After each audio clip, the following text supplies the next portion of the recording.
Samantala, sa pangunguna ng NYC Commissioner na si Dingdong Dantes ay naging matagumpay ang media launch ng #NowPH.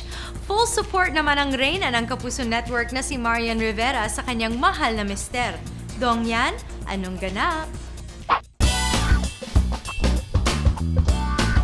Kahanga-hanga ang dedikasyon ni Dingdong sa kanyang advocacies pagdating sa mga social issues kagaya ng climate change.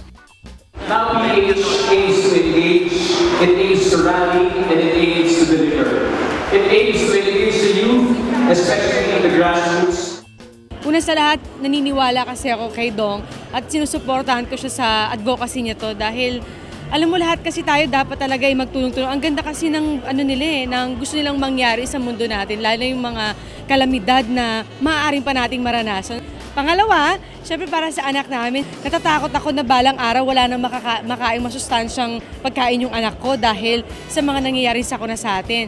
Pangatlo, kasi mahal ko ang Pilipinas, mahal ko ang bawat tao na nasa paligid ko. So gusto ko sama-sama talaga at ma-survive natin kung anong kalamidad meron tayo. Pero okay lang kaya kay Primetime King na magtrabaho agad ang misis niyang si Marian Rivera pagkatapos niyang manganak? Ayaw niya. Hanggang kailan mo papayagan? Malapit na yung last yata. Malapit na. Feel na nga talaga ng Dongyan ang kanilang next big project, ang parenting. Kung ano man ang kinakailangan para maging maayos yung delivery niya, gagawin namin.